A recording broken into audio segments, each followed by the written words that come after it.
도록 하겠습니다. 우리가 마태복음 말씀을 배우면서 그리고 말씀을 들으면서 마태복음은 마태, 마가, 누가복음, 공관복음이라 불리는 복음서 중에 하나이다라고 말씀을 배웠습니다.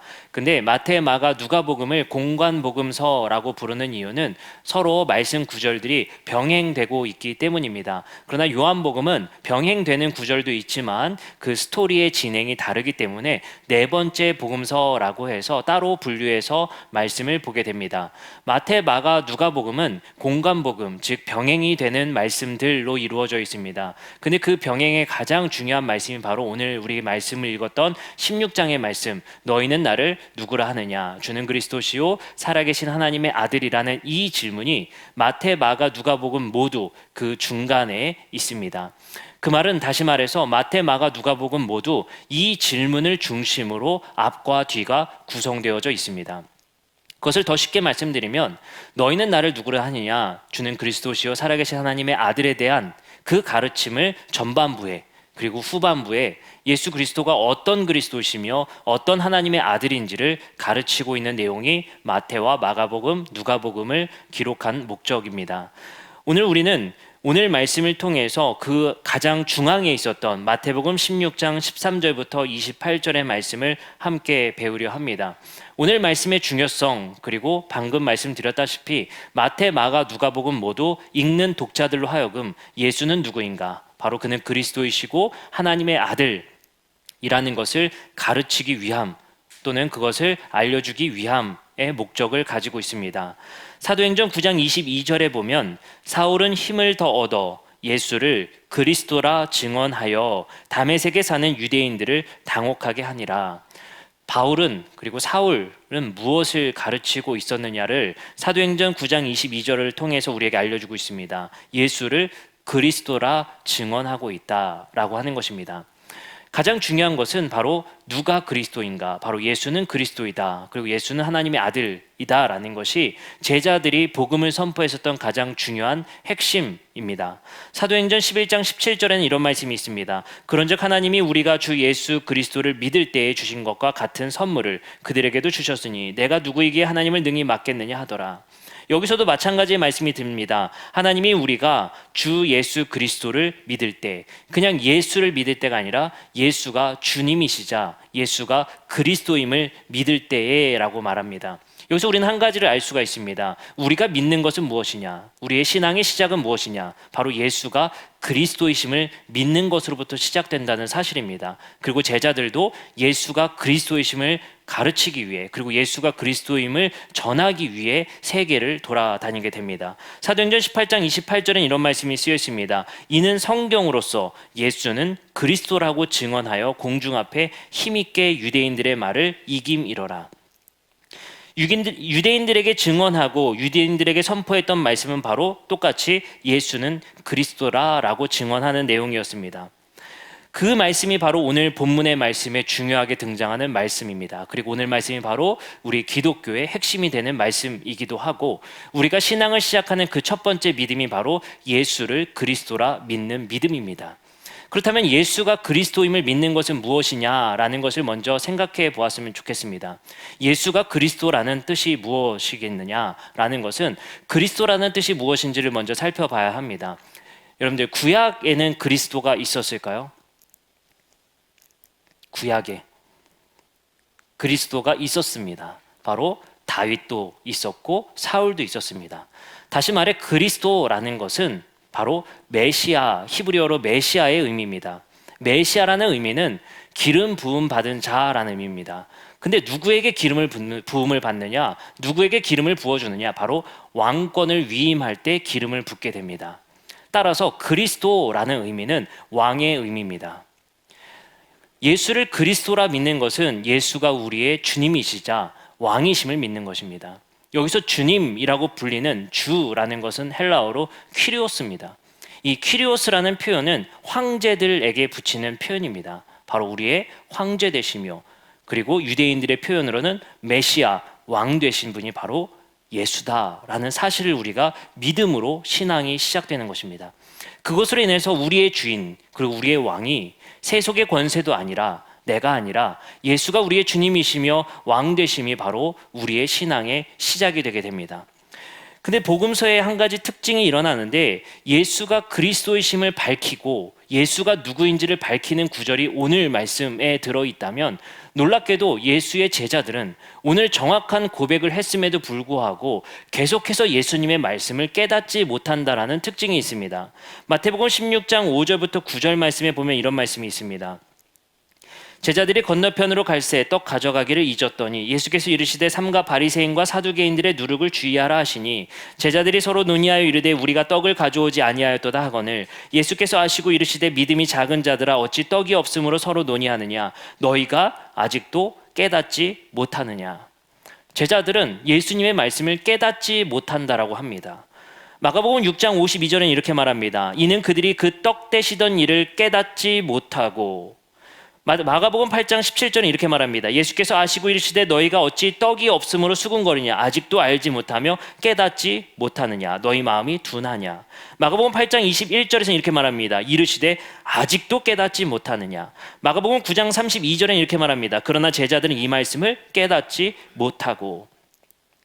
놀랍게도 복음서에서는 제자들이 예수님의 말씀을 잘 이해하고 깨닫는 자들로 나오는 것이 아니라 깨닫지 못하는 자들이라 나옵니다. 근데 이 깨닫지 못하고 마음이 둔하고 아둔해진 이 제자들이 유일하게 정확한 고백을 한 적이 있는데 바로 오늘의 말씀입니다. 너희는 나를 누구로 하느냐? 베드로가 강하게 말합니다. 주는 그리스도시요 살아계신 하나님의 아들이라는 것입니다. 그때 예수님께서는 이제 내가 어떤 그리스도인지, 내가 어떤 왕으로 왔는지를 제자들에게 말씀하십니다. 오늘 말씀의 21절에 이렇게 말합니다. 이때로부터 예수 그리스도께서 자기가 예루살렘에 올라가 장로들과 대제사장들과 서기관들에게 많은 고난을 받고 죽임을 당하고 제3일에 살아나야 할 것을 제자들에게 비로소 나타내시니, 내가 어떤 그리스도인지, 어떤 왕으로 오셨는지를 제자들에게 비로소 알려주십니다. 예수 그리스도는, 그리고 예수의 그리스도 되심, 왕 되심은 자기가 고난을 받고 죽임을 당하고 부활해야 할 것을 제자들에게 알려주십니다. 나는 그러한 그리스도라는 것입니다. 이게 어떤 의미일까요? 예수 그리스도는 이 땅에 왕으로 오셨는데 제자들의 기대와는 다른 왕이었습니다. 죽음으로 이 땅에 하나님의 왕국을 세우겠다는 것입니다. 이게 무슨 뚱딴지 같은 소리냐라고 제자들은 생각했을 것입니다. 그러자 베드로는 말합니다. 베드로가 예수를 붙들고 항변하여 이르시되 주여 그리 마옵소서, 이 일이 결코 주께 미치지 아니하리이다. 자신감 있는 베드로의 표현입니다. 절대 이런 일을 예수님께 일어나지 않게 내가 막아보겠습니다. 실제로 베드로는 이것이 거짓말이 아니었던 것 같습니다. 유대의 당국자들 그리고 병사들이 찾아왔을 때 베드로는 칼을 빼들어 막아섰습니다. 아마도 자기는 자신이 있었을 것입니다. 오병이어 사건도 했었던, 나병 환자도 고치고 중풍병자도 고치고 귀신을 내쫓던 이 예수야말로 우리가 기다리고 있던 진짜 왕이다, 진짜 그리스도다, 진짜 그는 우리의 퀴리오스, 주 되신다라고 생각했을 것입니다. 곧 이 예수는 가이사의 통치를 끝내고 하나님의 왕국을 이 땅에 세울 것이며, 우리가 지금까지 압제받으며 세금의 횡포에, 많은 압제의 횡포에 고통받던 모든 것이 끝나며 우리에게 진정한 해방을 갖다 주실 예수가 우리의 그러한 왕으로 오셨다라는 기대를 했을 것입니다. 그러나 예수는 그 기대와는 다르게 자신은 죽어야 할 것이고 고난당해야 할 것이고 자신은 부활해야 할 것을 제자들에게 말씀하십니다. 제자들은 이것을 이해할 수 없었고 이것을 깨닫지 못했습니다. 여기서 재미난 사실 한 가지가 드러나게 됩니다. 제자들은 반은 이해했지만 반은 이해하지 못했습니다. 그 말이 무엇이겠습니까? 제자들은 복음서에서 계속해서 아까 말씀 읽었다시피 깨닫지 못하고 있는 제자들입니다. 근데 유일하게 깨달은 바가 있었으니 예수가 그리스도로 오셨다는 것은 깨닫고 있었습니다. 그리고 그 사실 때문에 모든 그물과 배를 버려두고 예수를 쫓아 나섰습니다. 그러나 그들이 깨닫지 못한 바 절반이 있었으니 그는 어떤 그리스도로 오셨으며 우리에게 주실 나라가 어떠한 나라인지는 이해하지 못했습니다. 그것을 이해하지 못한 이유를 예수님께서는 이렇게 말씀하십니다. 23절입니다. 예수께서 돌이키시며 베드로에게 이르시되 사탄아 내 뒤로 물러가라. 너는 나를 넘어지게 하는 자로다. 내가 하나님의 일을 생각하지 아니하고 도리어 사람의 일을 생각하는도다. 베드로의 이러한 고백의 절반만 이해하는 이유는 예수 따름이, 그리고 예수의 제자됨이 하나님의 일, 하나님의 뜻, 하나님께서 이 땅에 펼치실 하나님의 나라를 생각하는 것이 아니라, 그 대의를 생각하는 것이 아니라 사람의 일, 사람의 욕망, 자신들의 뜻에 따라 예수를 따라 나섰다고 예수님은 말씀하십니다. 그리고 예수님께서는 나를 제대로 이해하고 반쪽만의 이해가 아니라 제대로 이해하고 나를 따라오기 위해서는 자기를 부인하고 따라올 것을 말씀하십니다. 우리는 오늘의 말씀을 통해서 우리가 예수를 어떻게 이해하고 있는지 우리 스스로를 돌아보게 됩니다. 그리고 우리는 어떻게 예수의 그리스도 되심을 정확하게 믿음을 넘어 이해할 수 있을지를 생각해 보아야 할 것입니다. 우리는 베드로와 같이 반쪽짜리 이해로 내 욕망과 내 뜻과 내 안위와 나의 복을 위해서 예수를 쫓지 않았는지, 그리고 예수를 믿지 않았는지, 예수가 그러한 왕이 되길 원하시지 않는지 우리 스스로를 돌아봐야 할 것입니다. 그러한 왕으로 예수 그리스도를 우리가 믿었다면 우리가 왕임을 알 수 있습니다. 그 이유는 무엇이냐? 우리는 예수가 그리스도이심을 믿는다라고 고백하지만 우리는 여전히 내 뜻대로 살고 있으며 하나님의 권위와 주님의 뜻은 뒷전인 모습을 볼 수가 있습니다. 우리가 삶 속에서 선택하는 일들, 우리가 삶 속에서 가는 일들 모두 다 우리의 뜻과 우리의 생각에 의해서 이루어지고 있다는 사실을 알 수 있습니다. 그 모든 것은 내 안위와 내 욕망과 내 생각으로 점철되는 것을 볼 수가 있습니다. 예수님께서는 그러한 우리가 진정으로 예수를 잘 따라 나서기 위한 것은 믿음을 넘어 자기 부인에 이르러야 한다고 말씀하십니다. 마태복음 16장 13절에 오늘의 말씀과 같이 주는 그리스도시여 살아계신 하나님의 아들이 입술로만의 고백, 그리고 지식만의 고백을 넘어서야 할 것이라 말씀하십니다. 누가복음에서는 한 가지 우리에게 힌트를 주십니다. 누가복음 18장 31절부터 34절에 이렇게 말씀하십니다. 예수께서 12 제자를 데리고 이르시되 보라 우리가 예루살렘에 올라가노니 선지자들을 통하여 기록된 모든 것이 인자에게 응하리라. 인자가 이방인들에게 넘겨져 희롱을 당하고 능욕을 당하고 침뱉음을 당하겠으며 그들은 채찍질하고 그를 죽일 것이나 그는 3일 만에 살아나리라 하시되 제자들이 이것을 하나도 깨닫지 못하였으니. 두 번째 하신 말씀 속에서도 전혀 이해를 하지 못하고 있습니다. 그래서 예수님께서 이렇게 말씀하십니다. 그 말씀이 감추었으므로 그들이 그 이르신 바를 알지 못하였더라. 여러분들, 왜 제자들은 이해하지 못했을까요? 내가 생각한 왕의 이미지와 예수님께서 말씀하신 그리스도론이 너무 달랐기 때문입니다.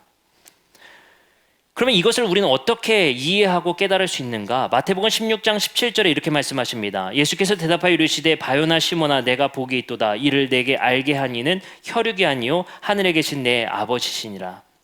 여러분들 놀랍게도 베드로가 이런 고백을 할 수 있었던 건 베드로의 지식이 아니라고 말씀하십니다. 이것을 알게 되고 이해된 것은 혈육이 아니라 하늘에 계신 아버지께서 너에게 알려주셨다라고 말씀하십니다. 우리는 어떻게 제대로 된 그리스도를 이해하고 제대로 된 그리스도 따름을 이룰 수 있을까요? 요한복음 14장 26절에서는 그 힌트를 또 말씀하십니다. 보혜사 곧 아버지께서 내 이름으로 보내실 성령 그가 너에게 모든 것을 가르치시고 내가 너에게 말한 모든 것을 생각나게 하리라. 놀랍게도 요한복음 말씀에서는 보혜사 곧 성령을 우리에게 보내주셔서 너에게 모든 것을 가르치고 내가 너에게 말한 모든 것을 생각나게 할 것이다 라고 말씀하십니다. 이것은 무엇을 말하는 거겠습니까? 베드로가 예수 그리스도를 부인하고 도망감으로 3번을 부인한 장면이 나오게 됩니다. 베드로의 생각이 무엇이었는지 정확하게 알 수 있는 장면입니다. 하지만 예수님께서는 그런 베드로와 제자들이 나를 정확하게 이해하고 어떤 그리스도인지를 이해할 수 있는 방법은 지식이 아니라 그리고 합리가 아니라 성령으로 인해서 너희가 이 모든 말씀을 이해하고 깨닫게 될 것이다 라고 말씀하십니다. 이것은 지식으로 납득이 되는 것이 아닙니다. 우리는 지식으로 그리스도라는 고백까지는 할 수 있습니다. 그러나 자기 부인이 이루어지는 것은 성령으로 인해 이루어지게 됩니다. 여전히 많은 사람들이 기복적인 신앙으로 예수 따름을 시작합니다. 우리도 마찬가지였다라고 말씀드립니다. 우리가 원하는 것 얻기 위해 신앙생활 시작했을 것입니다. 내 병이 낫기 위해, 내 가족의 안위를 위해, 우리의 삶에 그 길이 평탄해지기를 위해 예수 따름을 시작했을지 모릅니다. 그건 제자들도 마찬가지였습니다. 그러나 우리가 진정한 그리스도가 우리에게 무엇을 말씀하셨으며 어떤 그리스도를 따르기 원하는지는 우리에게 자기 부인이 이루어져야 할 것임을 예수님께서 말씀하십니다. 그래야 너희가 십자가를 지고 나를 따라올 수 있다 말씀하십니다. 그것이 바로 예수님께서 말씀하신 자기 부인이며 우리에게 말씀하신 진정한 그리스도가 무엇인지를 깨닫는 바입니다. 우리가 성령을 따라 사는 삶, 그것이 곧 우리에게 새로운 세계를 펼쳐주며 새로운 삶을 살게 해줍니다. 이것은 너무나도 신비이기 때문에 이것을 어떻게 가르칠 수도 어떻게 우리에게 설명할 수도 없습니다. 그것은 오로지 우리에게 신비입니다. 갈라디아서 교인들에겐 이렇게 말합니다. 너희가 성령을 체험하고도 라는 표현을 합니다. 우리에겐 성령의 체험이 있는 것입니다. 우리 종교는 이성과 지식과 합리로만 이루어지지 않습니다. 체험의 종교입니다. 우리의 삶 속에 성령의 체험되었다는 것은 바로 자기 부인을 일으키는 그 성령의 체험입니다. 그것이 우리의 신앙의 바로 시작이자 매우 중요한 우리 신앙의 잣대가 될 것입니다. 성령을 통해서 우리의 뜻과 우리의 삶을 위해 살아가는 것이 아니라 예수 그리스도의 뜻과 예수 그리스도의 왕되심을 제대로 이해하는 삶을 살아가게 하십니다. 로마서 8장 27절에 이렇게 말씀하십니다. 마음을 살피시는 이가 성령의 생각을 아시나니 이는 성령이 하나님의 뜻대로 성도를 위하여 간구하심이라. 우리의 마음, 우리 스스로도 모릅니다. 우리가 어떻게 살아가야 될지 우리 스스로도 모릅니다. 그리고 성령을 따라 살아가라고 말씀하시지만 그것이 도대체 어떻게 살아가야 할지는 잘 모르겠습니다. 그러나 이것은 신비입니다.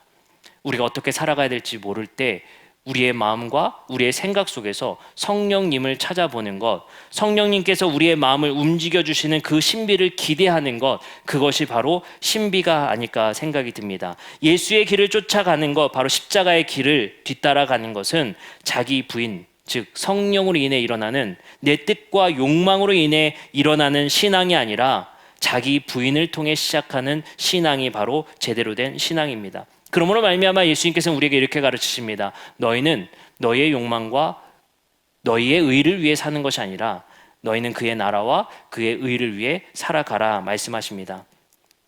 이러한 삶이 얼마나 어렵습니까?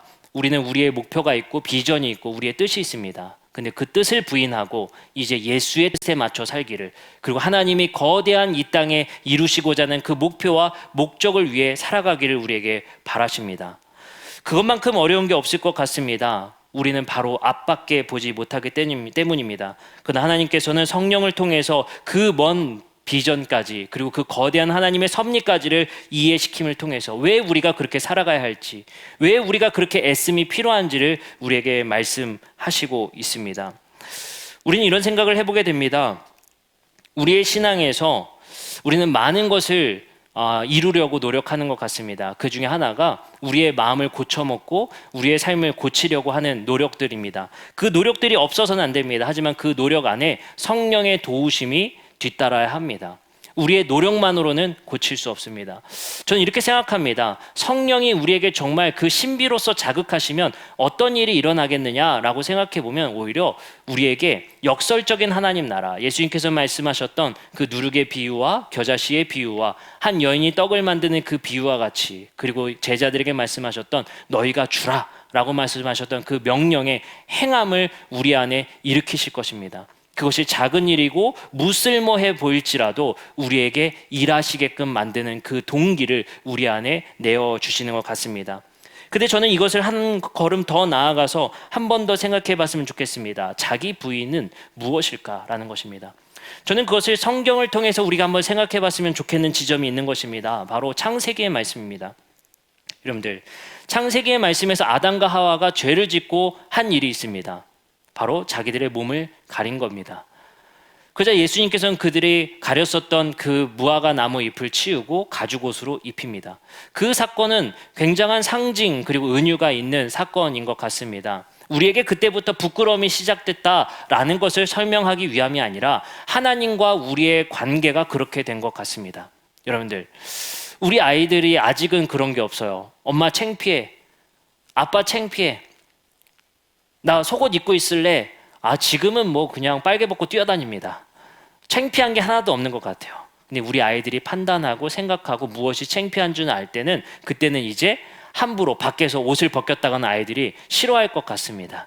분명히 그 전환기의 순간이 있겠죠. 하나님과 우리의 자녀됨도 마찬가지였던 것 같습니다. 하나님께서 우리를 아담과 하와의 모습을 통해서 우리와 하나님의 관계가 어떠해야 할지를 말씀하고 계시는 것 같습니다. 우리와 하나님의 관계, 아무 거리낌 없이 하나님과 내가 마주할 수 있는 관계로 우리를 창조하셨습니다. 그러나 우리의 뜻과 우리의 생각이 죄로 인해서 목표가 되고 그것이 내 뜻의 궁극적인 삶이 됨으로 인해서 우리와 하나님의 관계가 부끄러움 있는 관계가 되어버린 것 같습니다. 자기 부인이라는 것은 바로 우리가 걸치고 있는 그 작은 낙엽잎을 치워버리고 하나님과 우리의 관계가 거리낌 없이 마주하게 되는 것, 그것이 바로 자기 부인이 아닐까 생각이 됩니다. 자기가 뜻했던 바, 내 삶의 목표를 내려놓고 하나님의 뜻과 하나님의 목표에 의해서 아무 거리낌 없이 자녀다운 모습으로 회개하고 돌아가는 것, 그것이 바로 회심이 아닐까 생각해 보게 됩니다. 오늘 말씀을 통해서 그렇게 되면 우리의 모습이 오히려 우리는 성숙하지 않은 그리스도인의 모습일 수도 있겠다라고 생각이 됩니다. 오해하지 마세요. 성숙하지 않은 그리스도인의 모습처럼 보일 수도 있겠다라는 거예요. 그게 무슨 말일까요? 여러분들, 성숙한 그리스도인들의 모습은 우리는 어떻게 생각하나요? 고통 속에서도, 아픔 속에서도, 그리고 슬픔 속에서도 감사를 찾는 게 성숙한 그리스도인의 모습인 것 같습니다. 그리고 우리는 그렇게 알고 있는 것 같습니다. 저 사람은 정말 대단한 것 같아. 어떻게 저 안에서도 감사해? 마치 욥과 같이. 욥이 뭐라고 했습니까? 주신 이도 하나님이시오, 가져가신 이도 하나님이요. 어떻게 저런 상황 속에서 저런 고백을 할 수 있어? 우리는 저 경지에 이르기까지 엄청난 노력을 하는 것이 우리 신앙인의 모습인 것 같습니다. 저는 근데 그 신앙을 넘어서면 어떤 신앙이 우리에게 도래할 것 같으냐라고 하면 욥의 모습을 보면 알 수 있다고 봅니다. 주신 이도 하나님이시오, 가져가시는 하나님의 그 욥의 고백이 나중에는 오로지 고통과 오로지 하나님에 대한 원망만이 남아 있습니다. 여러분들, 우리가 성숙한 그리스도인의 모습을 꼭 참아내고 꼭 그 안에서 감사만을 찾는 것이 성숙한 그리스도인이 아니라 진짜 성숙한 그리스도인으로 넘어서는 모습은 하나님과 나 안에 가려진 그 옷을 벗는 과정이라 말씀드렸습니다. 그것은 힘들 때 힘들다고 하는 것입니다.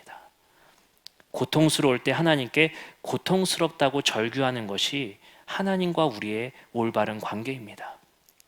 여러분들, 우리의 신앙은 수양이 아닙니다. 수련이 아닙니다. 성령께서는 우리에게 하나님과 우리의 관계 속에서 가리워진 그 옷을 벗기시는 분이 바로 성령님입니다. 그러므로 우리는 하나님 앞에 어린 아이와 같이 되는 것입니다. 부끄러운 줄 모르고 뛰어다니는 우리 아이들의 모습과 같이 되는 것이 우리들인 겁니다. 하나님, 내가 이렇게 연약해요. 하나님, 이 작은 시련도 견딜 수가 없어요. 그 안에서 감사합니다. 나는 그 안에서 주신 이도 하나님이시오, 가져가시는 하나님이라는 그 감추어진 하나님과 나의, 어떻게 보면 내가 그 말의 고백을 통해서 나 괜찮아요 라고 하는 것, 하나님 다 하시지 않겠습니까? 하나님이 원하시는 것은 나 힘들어요, 나 아파요, 나 고통스러워요. 그 절규를 하나님 앞에 솔직히 나아갈 수 있는 성도가 되는 것이 오히려 성숙의 모습이 아닐까 생각이 됩니다. 여러분들, 힘든 것 하나님께 감추는 게 신앙의 성숙이 아닙니다.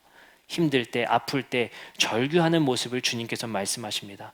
그것이 바로 우리가 이 땅에서 바리새인과 사두개인들처럼 폼 잡고 신앙생활하는 것이 아니라 힘들 때 힘들다고 할 수 있는 것, 아플 때 아프다고 말할 수 있는 것, 그것이 우리의 삶 속에서 이제 부끄러운 거 다 벗어버리고 자기 부인의 모습이 아닐까 생각이 됩니다. 제가 아이들 낳고 눈물 없던 사람이 눈물이 참 많아졌습니다. 눈물샘이 그때 폭발했어요. 35년 만에 눈물샘이 폭발한 것 같아요. 근데 저는 그 눈물샘이 폭발한 이후로 하나님께 더 진실되게 다가가신 것 같아요. 내가 품위가 있지, 내가 사람들한테 보이는 모습인데 내가 이렇게 나약한 모습 보이면 안 돼. 나는 목사야, 나는 이런 실수를 하면 안 돼, 이렇게 살아야 돼 라는 것으로 저를 많이 억압했던 것 같습니다. 그거야말로 바리새인의 신앙인 것 같습니다. 사두개인의 신앙인 것 같습니다. 어려울 때 하나님 앞에 눈물 흘리는 것, 아플 때 아프다고 말하는 것, 그것이 바로 우리가 감추고 있는 하나님 앞에 가식의 모습을 벗어버리고 그 작은 명예라는 낙엽잎을 벗어버리고 힘들 때 힘들다고 말할 수 있는 우리 성도들이 되시길 원합니다. 그러할 때 우리 베드로와 많은 제자들이 결국에는 자기 부인이라는 그 부끄러움으로 마주하고, 주님께서 나를 바라보고 있음에도 불구하고 닭 울기 전 3번을 부인하는 그 베드로의 모습, 이제 모든 것이 주님 앞에 발가벗겨졌을 때 그때 비로소 주님을 바르게 따라 나설 수 있었던 베드로의 모습을 우리는 보게 됩니다. 여러분들, 주님 앞에 감추지 않았으면 좋겠습니다. 그리고 우리의 신앙 공동체가 그것을 부끄러이 여기는 것이 아니라, 그 안에서도 감사할 수 있는 사람만이 성숙한 사람이 아니라 주님 앞에 부끄럼 없이 아프다고 할 수 있고 힘들다고 할 수 있고, 주님, 어린아이와 같이 우리 절규하고 싶어요, 우리 떼쓰고 싶어요, 힘들다고 말하고 싶어요 라고 목 놓아 울 수 있는 우리의 모습 속에서 성숙을 찾았으면 좋겠습니다. 그리고 그 우리 성도들의 모습 속에서 그것 부끄러이 여기지 않았으면 좋겠습니다. 우리 주님 앞에 솔직할 수 있는 그러한 그리스도인들 되었으면 좋겠습니다. 주님은 그래서 우리에게 부끄러운 왕으로 오셨습니다. 명예의 왕, 명예의 자리, 명예의 장소에서 태어나신 것이 아니라 누가 봐도 부끄러운 자리에서 태어나셨으며, 누가 봐도 부끄러운 삶을 살으셨으며, 누가 봐도 부끄러운 곳에서 주무시고 계신 예수님의 모습을 발견하게 됩니다. 여러분들, 그러한 주님은 우리에게 그러한 모습으로 우리에게 찾아오심으로 말미암아 우리의 신앙이 아무런 하나님 앞에 가식 없이 이 땅에서 낮은 자리에서도 부끄러움 없이, 그리고 그 부끄러움 속에서 하나님 앞에 감추려는 의로운 모습만 보이려고 하는 것이 아니라, 주님, 오늘도 실수했어요, 오늘도 아내에게 잘못했고 오늘도 남편에게 실수했어요, 저는 그런 연약한 존재입니다 라는 것을 솔직하게 고백할 수 있는 그 마음, 성령님께서 주실 것을 기대해 봅니다. 우리가 오늘 말씀을 통해서 함께 찬양하고 기도하는 시간 가지려 합니다.